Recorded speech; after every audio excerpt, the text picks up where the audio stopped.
beauties. I'm Lanikia, and you're watching What Happened on the Soaps. This is the Bold and the Beautiful edition. All right, guys, today is Thursday, September the 29th, 2022. Let's jump right into this. On a scale of 1 to 10, I'm going to give it a 7. You guys tell me what you would give it. All right, let's get started. We see Taylor and Steffy. Listen. Taylor is my girl, and so I was finally happy to see her on this episode saying, I can't keep doing this. I can't keep being the woman who's chasing behind a married man. At the end of the day, he's married and I'm not a homewrecker. And Steffy was like, but mom, he loves you. He wants to be with you. And you guys are made for each other. And she said, but you want me to be a homewrecker because that's what you're telling me to do. And she said, no, it's not like that. And she said, yes, it is like that. It doesn't matter if Ridge is confused. It doesn't matter what he's saying. It's exactly like that. She said, that's Brooke karma. That's Brooke's karma, not mine. So I am not going to be the person running after this married man. I don't care how much I love him. I'm not going to do it. And so around this time, Bill calls Taylor and he says, hey, I'm giving up my Aspen home and I wanted to know if you wanted it because I know how much you love it. You want to go out, look at it, see if you want to buy it because he's putting it up for sale. And she was like, oh, thanks, Bill, for letting me know so I could be first dibs if I do decide I want it. And so that's it with them. So she goes back to Taylor and she tells Taylor, mom, you have to stay. You have to fight for dad or whatever. And she's like, oh, no, I just can't do it, Steffy. That's Brooke's karma.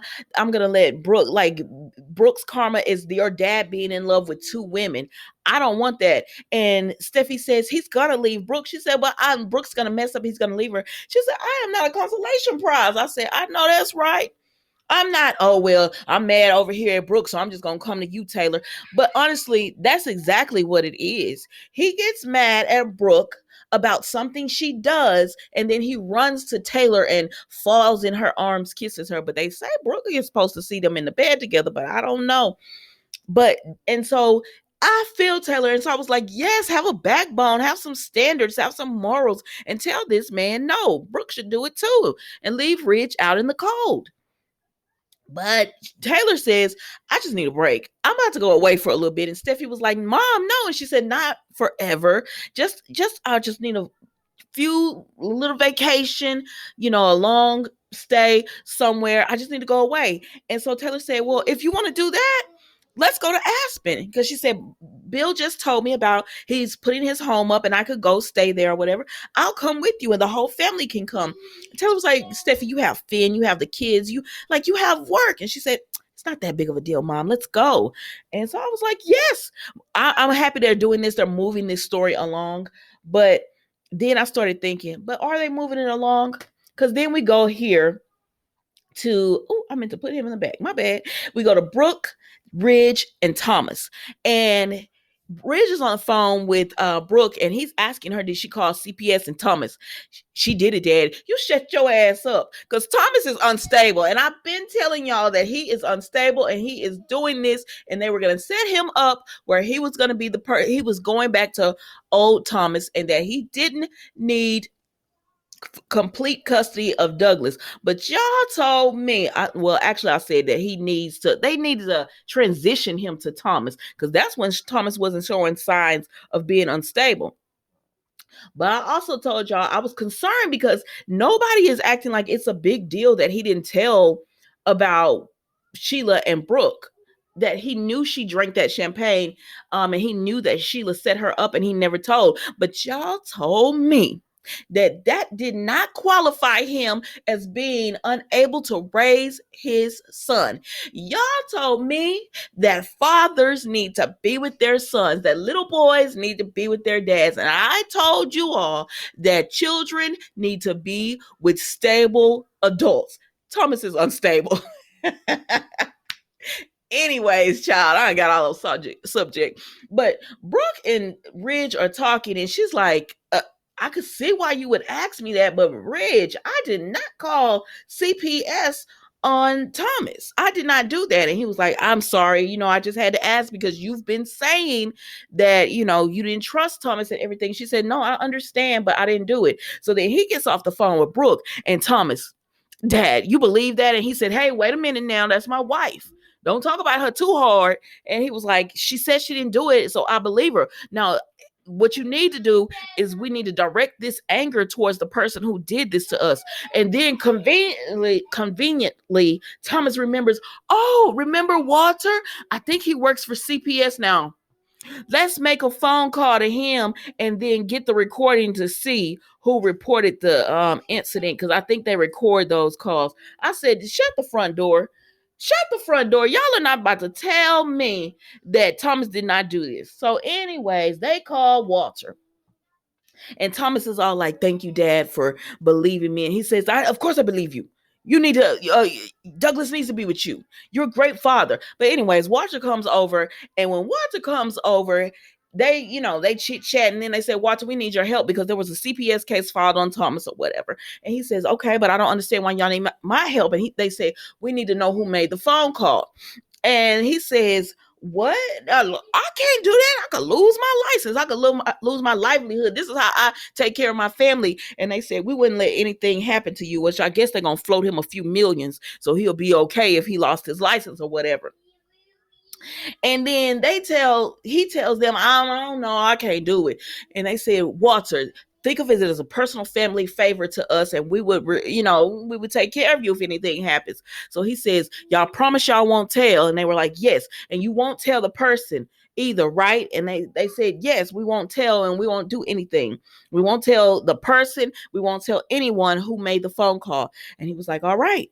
And so he pulls up the call. He said, oh, that's my work. He pulls out the phone and said, oh, that's my wrong phone. I got to get my work phone. Walter, get the phone. And so he finally opens it up. And I'm sorry, that was not Brooke on that phone. That was clearly someone who had recorded her voice on a voice device. Right. Y'all know that was Thomas who had recorded Brooke's voice, and not recorded Brooke's voice, but some kind of way got her voice in that little machine that Douglas has been playing with and made that phone call. That was not Brooke on that call. And you could argue me down all day long. That was not Brooke. I'm sorry. But they say it didn't even sound like Brooke. Y'all know Brooke's dramatic like I am. She would have been like, oh my God, I need someone to go over there right now. She's dramatic. So am I. So I can't even knock her.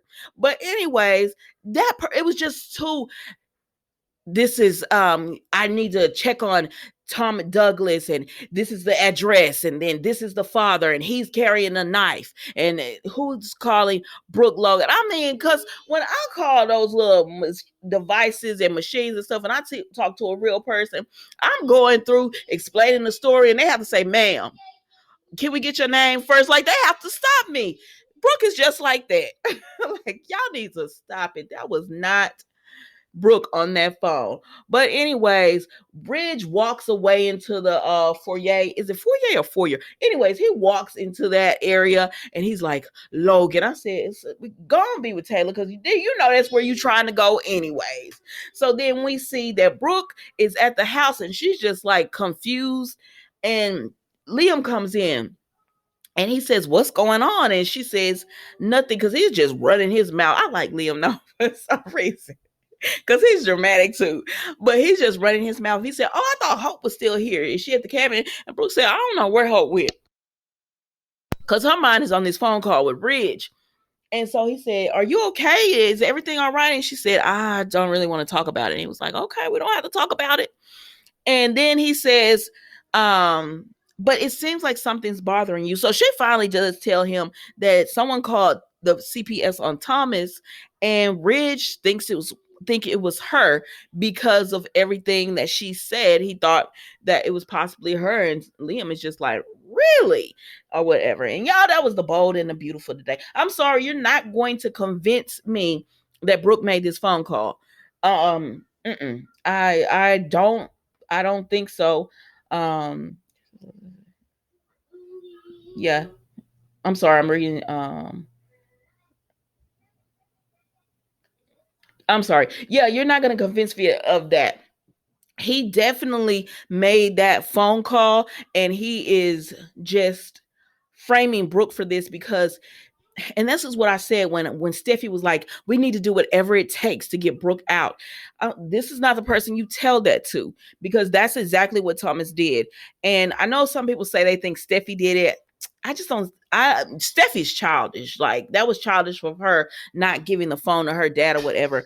But I don't think she would have ever thought to risk her brother's custody of his child. Only Thomas would think of something like that. And some people said Taylor. I said that's a reach. That's a real reach. The only two people who could have, and a few people said Liam.